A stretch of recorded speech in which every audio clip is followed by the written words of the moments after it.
Hello everybody and welcome to That's Football. Are Arsenal having a title wobble, a shock defeat to Everton yesterday, or was it a shock? And are Arsenal about to bottle a league title that seemed to be firmly in their hands? That's what we're going to talk about today, and I just want to take apologies straight at the start here and give an apology because I personally don't think it's an Arsenal title wobble, which I'll explain in a minute. But more importantly, I would have done this video yesterday, but Arsenal lost, then it was United Palace, Liverpool lost, and then I was doing TalkSport, so I sort of ran out of time to do this video, which is what I wanted to do, so it's going out this morning.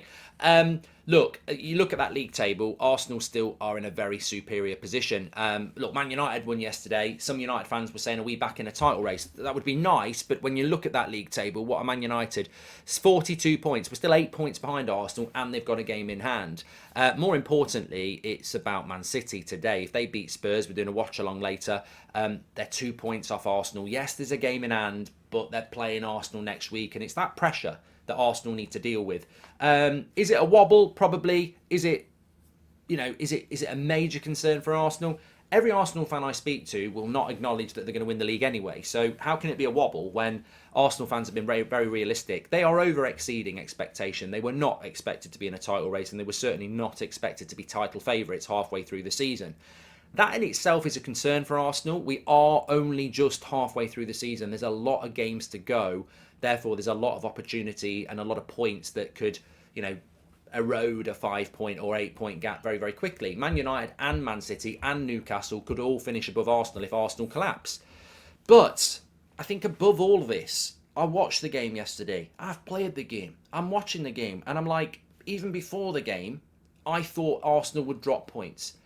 I saw Man United go and play Villa after we'd played Atletico Madrid on the Thursday night, and we got beat, and we deserved to get beat. Different circumstances because we played on Thursday night, but similar in the sense that it was at Villa Park, and it was Emery's first game. The crowd were rocking, and they were up for it from minute one. It's difficult. You can't on the one hand say that this Premier League is the most competitive, brilliant league we've had in ages, and then on the other hand say, oh, Arsenal are crap losing to Everton. Is that not what the brilliance of this league is? Is that not why we have a Super League? Because it is super. And Sean Dyche is an experienced Premier League coach who for years has defied logic and got results against teams like Arsenal and Manchester United with Burnley. So he goes to Everton, who have got players who are a lot better than they've performed. He goes to one of the most, electric grounds in English football. And it's his first game against Arsenal, and they grind out a 1-0 win. They didn't beat them 4-0. They grind out a 1-0 win on determination, organisation and hard work. I don't think that's a shock in the Premier League. I don't think that's a collapse. I don't think that's a concern. If you're Arsenal and you're going to lose a game, I've seen Man United lose these games under Sir Alex. Those games are massively disappointing, and it will hurt them, and they'll be disappointed, and Arteta won't be happy, and it'll be a tough week in training. But they do happen. They do happen, and they happen for the reasons I've just said. Manager bounce, fantastic crowd, 100% effort from Everton, a couple of things going their way, goal from a corner, wasn't it? A 1-0 loss and a 1-0 win. It's a huge 3 points for Everton, and it's a huge loss for Arsenal. But the best way to deal with those sort of losses is just to go, that's why it happened.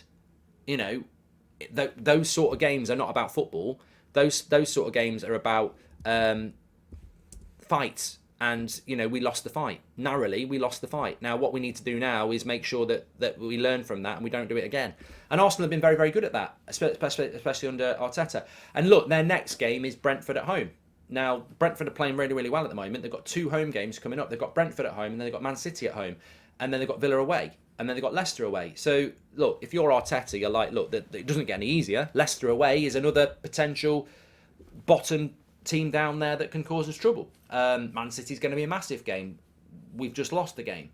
We need to get back to basics. We need to go and beat Brentford. And if we beat Brentford next week, that's a brilliant, brilliant, brilliant result because Brentford are very, very good. And it's ahead of the Man City game. So, look, for me, I'm no Arsenal fan, so it doesn't matter to me. But I actually would like it to be a little bit less straightforward.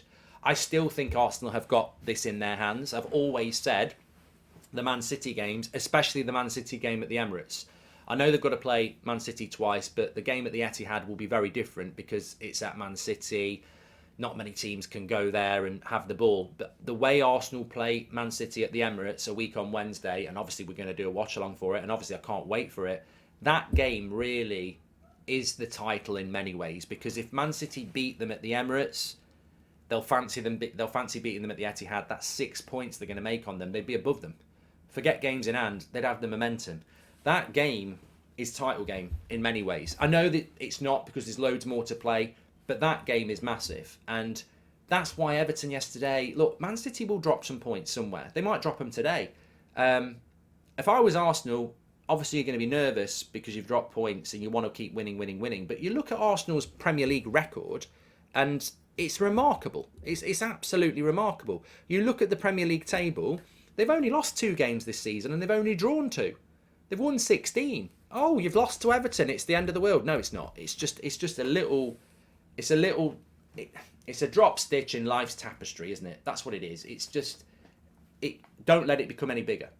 You know, it's a little blip. And I don't think Everton played badly. I don't think Everton played badly. Obviously, I don't think Arsenal played badly. I just think it was a typical Premier League game in the circumstances at Goodison Park with a new manager, and it was a tight game. And Arsenal came out on the wrong side of it. But honestly, I just think it brings a smile to my face because that's what the Premier League's all about. You just don't know what's going to happen. And look, what Arsenal do need to be careful of, and I think this is what many of us have said.